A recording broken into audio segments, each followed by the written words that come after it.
సార్వత్రిక ఎన్నికల తర్వాత జరిగిన రెండు రాష్ట్రాల ఎన్నికల ఫలితాల్లో బీజేపీ ఎటువంటి ముఖ్యంగా ప్రజాదరణ పొందింది అనేది అంశానికి సంబంధించి మనతో పాటు మాట్లాడేందుకు జీవీఎల్ నరసింహరావు గారు ఉన్నారు, మాజీ ఎంపీ. సార్, ఎట్లా చూస్తారు ఈ ఫలితాలని? హర్యానాలో ఎవరు ఊహించని ఫలితాలు బీజేపీకి వచ్చాయనుకుంటున్నారా? జమ్మూ కాశ్మీర్ ఫలితాలను ఏ విధంగా చూస్తారు? ఇది హర్యానా ప్రజలు ఇచ్చినటువంటి ఒక చారిత్రాత్మక తీర్పు. ఎప్పుడు భారతీయ జనతా పార్టీని అనేక సందర్భాల్లో ఇట్లా తక్కువ అంచనా వేసినప్పటికీ ప్రజా తీర్పు మా పక్షాన నిలిచింది. ఛత్తీస్గఢ్లో కూడా గత సంవత్సరం బీజేపీ గెలవదనుకున్నారు, కాంగ్రెస్ మళ్ళీ గెలిచిందని సంబరాలు చేసుకున్నారు, ప్రజలు మాకు పట్టం కట్టారు. సో ఈ ఎన్నికల ఇది మూడవసారి ఒకే పార్టీ గెలవటం అన్నది వరుసగా ఎవరికి సాధ్యం కాలేదు. ప్రధాని నరేంద్ర మోదీ గారి నాయకత్వంలో భారతీయ జనతా పార్టీ సారథ్యానికి 10 సంవత్సరాల అవినీతి రహిత పాలనకి అభివృద్ధి చేసినటువంటి విధానానికి ప్రజలు ఇచ్చినటువంటి తీర్పుగా దీన్ని ఖచ్చితంగా భావించాలి.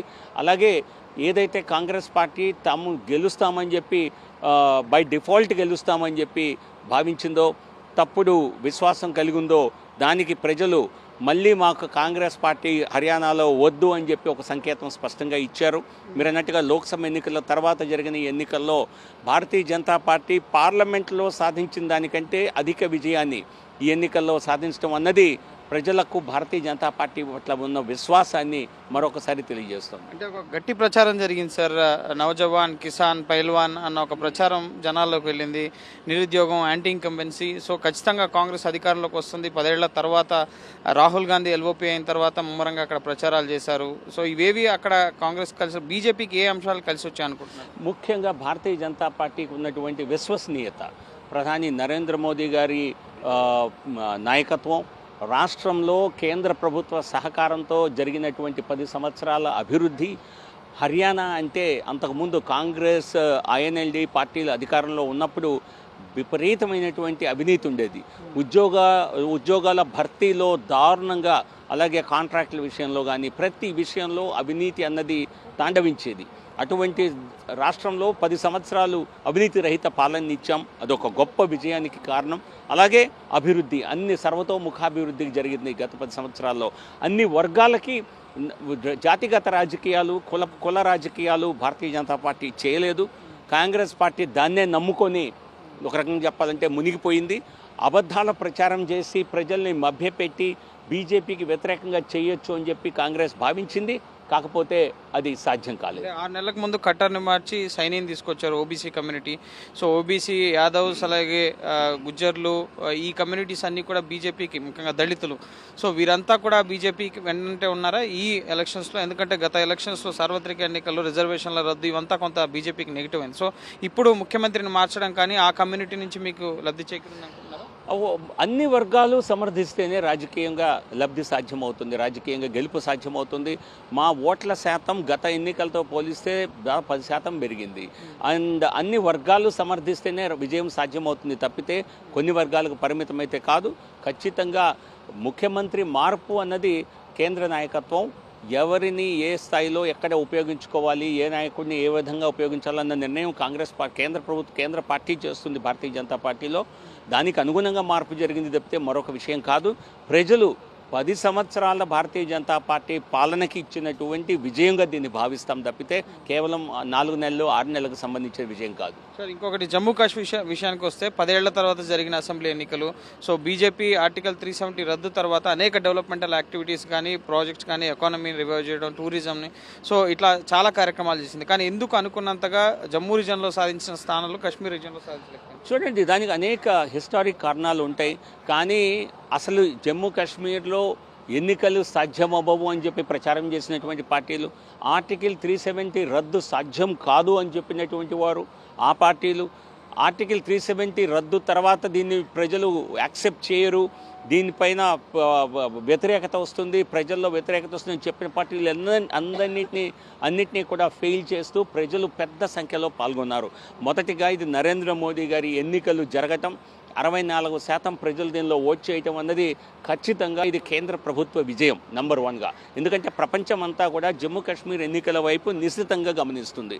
అదొక విజయం. రెండవది అక్కడ జమ్మూ కాశ్మీర్లో కూడా భారతీయ జనతా పార్టీ ఎప్పుడూ పెద్ద పార్టీగా లేదు. గతంలో కూడా 2014 ముందు మాకు 10 సీట్లు మించి ఎప్పుడూ రాలేదు. కాంగ్రెస్ ఆధిక్యంలో ఉండేది. ఈరోజు మేము కాంగ్రెస్ కంటే సుమారు 3 రెట్లు ఎక్కువ సీట్లు గెలుచుకుంటున్నాం. రాష్ట్రంలో జమ్మూ కాశ్మీర్లో ఈరోజు అత్యధిక ఓట్ల శాతం లభించే party Bharatiya Janata party, national conference కాదు. సీట్లలో ఎక్కువ సాధించినప్పటికీ వారికి మాకంటే తక్కువ ఓట్లు, 4-5% తక్కువ ఓట్లు వచ్చాయి.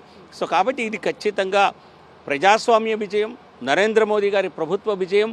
కాంగ్రెస్ని వెనక్కి నెట్టి అక్కడ కూడా జమ్మూ కాశ్మీర్లో భవిష్యత్తులో అధికారంలోకి రాగలవన్న దానికి ఈరోజు ఎన్నికల సంకేతం. NC national conference and Jammu Kashmir Congress కూటమి అక్కడ ప్రభుత్వాన్ని ఏర్పాటు చేయబోతుంది కదా. సో వాళ్ళు కొన్ని హామీలు, ముఖ్యంగా ఆర్టికల్ 317 రివైవ్ చేస్తామని చెప్పి ఎన్సీ మేనిఫెస్టోలో పొందుపరచడం కానీ ఇట్లాంటి కొన్ని కీలక అంశాలని ముఖ్యంగా కాంగ్రెస్ పార్టీ సో అక్కడ ప్రభుత్వాన్ని ఏ విధంగా ఎదుర్కోబోతుంది బీజేపీ? ఇక్కడ రాష్ట్ర ప్రభుత్వానికి కానీ అక్కడ ఫుల్ ఫ్లెడ్జ్డ్ స్టేట్ కూడా కాదు, ఇప్పుడు కూడా అది కేంద్ర పాలిత ప్రాంతమే.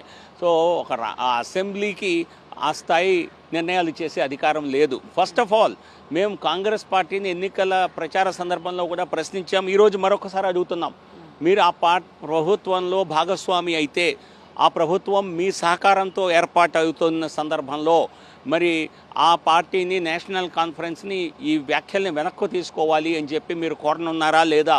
ఇదే మీ విధానమా? ఇదే విధానం అయితే దేశ ద్రోహం అవుతుంది. కాంగ్రెస్ పార్టీని దేశ ప్రజలందరూ తిరస్కరిస్తారు. మరి నిజమైన కాంగ్రెస్ పార్టీకి దమ్ముంటే దీనిపై సమాధానం చెప్పాలి. ఆఖరిగా ఈ ఫలితాలు అనేవి next Jharkhand, Maharashtra and Delhi elections రాబోతున్నాయి. సో ఈ రాష్ట్రాలపైన కూడా ఇంపాక్ట్ ఉండబోతుందా? సో ఎట్లా ఈ మీ 3 టర్మ్స్ గవర్నమెంట్ ప్రపంచం అనేది ముందు కూడా కొనసాగుతుంది? ఖచ్చితంగా మహారాష్ట్ర, జార్ఖండ్లో మరొకసారి భారతీయ జనతా పార్టీ ప్రభుత్వం ఏర్పాటు జరగనుంది. జార్ఖండ్లో జేఎంఎం ప్రభుత్వం కాంగ్రెస్ సపోర్ట్తో నడుస్తోంది. అక్కడ ఖచ్చితంగా మళ్ళీ అధికారంలోకి మేమే వస్తాం. మహారాష్ట్రలో కూడా భారతీయ జనతా పార్టీ నేతృత్వంలో మళ్ళీ ప్రభుత్వం ఏర్పాటు చేసే దిశగా, మెజారిటీ సాధించే దిశగా భారతీయ జనతా పార్టీ కార్యాచరణ ఇప్పటికే ప్రారంభించింది. ఈ ఎన్నికల ఫలితాలు, ఈ విజయం ఖచ్చితంగా దానికి, ఆ ప్రయత్నాలకి గొప్ప బూస్ట్ ఇవ్వనుంది. తప్పనిసరిగా ఒక మంచి సంజీవనిలాగా పనిచేయనుంది. మహారాష్ట్రలో కూడా మరోమారు మోదీ పార్టీ సర్కారు.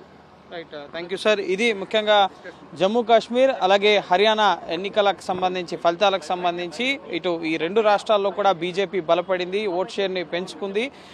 జమ్మూ కాశ్మీర్లో అంత బలమైన పార్టీగా ఇటు బీజేపీ మొదటి నుంచి కూడా లేదు. కానీ 10 ఏళ్ల తర్వాత జరిగిన ఎన్నికల నిర్వహణ అనేది ప్రభుత్వ విజయంగా ఇటు జీవీఎల్ నరసింహరావు చెప్తున్నారు. సో ఖచ్చితంగా అక్కడ బలపడ్డాం, భవిష్యత్తులో అక్కడ కూడా అధికారంలోకి వస్తూ ఉంటున్నారు. అలాగే హర్యానాలో పూర్తి స్థాయిలో కాంగ్రెస్ అంచనాలు అలాగే ఎగ్జిట్ పోల్ అంచనాలన్నీ కూడా తారుమారయ్యాయి.